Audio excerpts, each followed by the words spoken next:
نو هیوادوالو سلامونه ستړي مه شئ وخت مو بخیر هیله ده چې روغ صحت به ولرئ او د روژې دغه مبارکه میاشت به په خیر او خوشحالۍ تېرېږي در باندې لیدونکو یو څو ورځې وړاندې او یو څو ورځې دمخه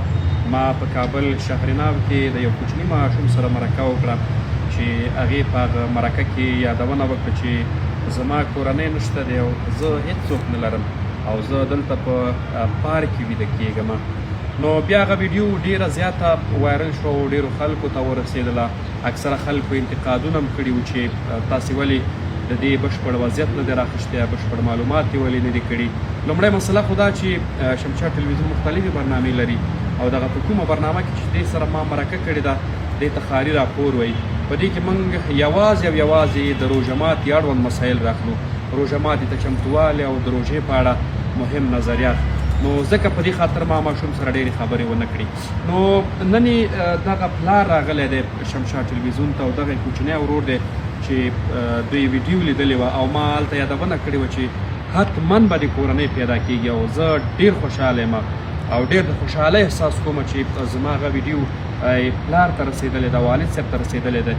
رسېدلی ده البته او له خوشه بخته نن راغلی دی دلته او ده په خپله ما ته یادونه وکړه چې باید زه پیدا کړم او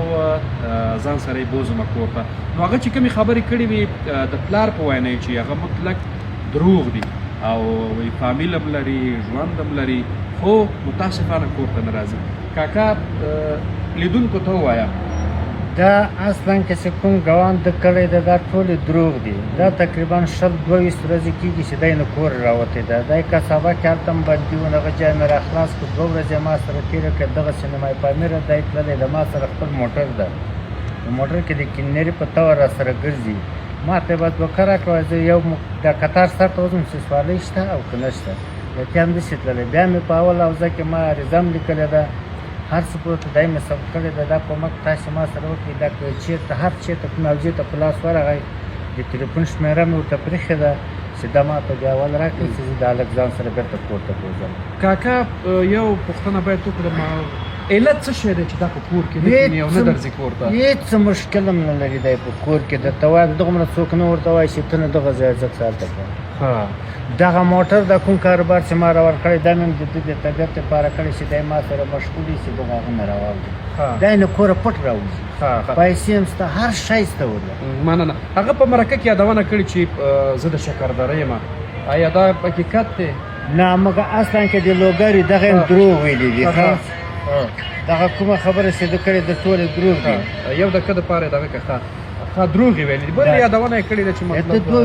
ورځې کېږي چې دی 2 ورځې د روژې نه مخکې دی راوتی دی ما نه سینمای پامیر نه ما نه تللی دی وتی دی دی بس راځي په دغه شی کې موږ د ده په مشکل نه پوهېږي چې دی څه شی کوي که نه ویل امر کړي تکول امر کړي دي هر څه لوبن ته وکړی دغه ښایست ما ګوره راوځي سره مو که چې دغه هلک زه غواړم چېرته داسې ځای کې واچوي 2-3 کاله دی بند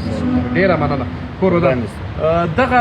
کوچنی ورور دی دا ماغې او کله چې راغی دا دلته نو ماته ویډیو وښودله وایي دغه زما ورور دی ته وښیه ویډیو تا سره ویډیو شته او ته وښیه دلته لیدونکو ته یې وښیه چې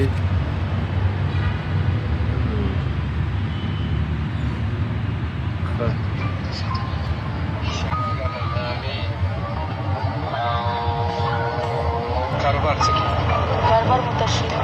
موټرشي کې دا دې څه کېږي ورور دی دی دا خو وایي چې زه هېڅ څوک هم نه لرم که نه نه ورور نه پلار ستار سرویس دروغ وایي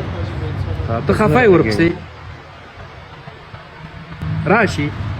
راځي به انشاءالله ډېره مننه کاکا خوشحاله اوسئ لیدونکو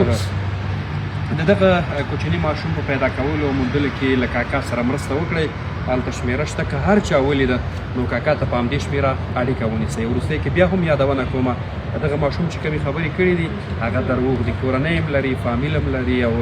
دغه یې پلار دی کوچنی ورور دی ډېره مننه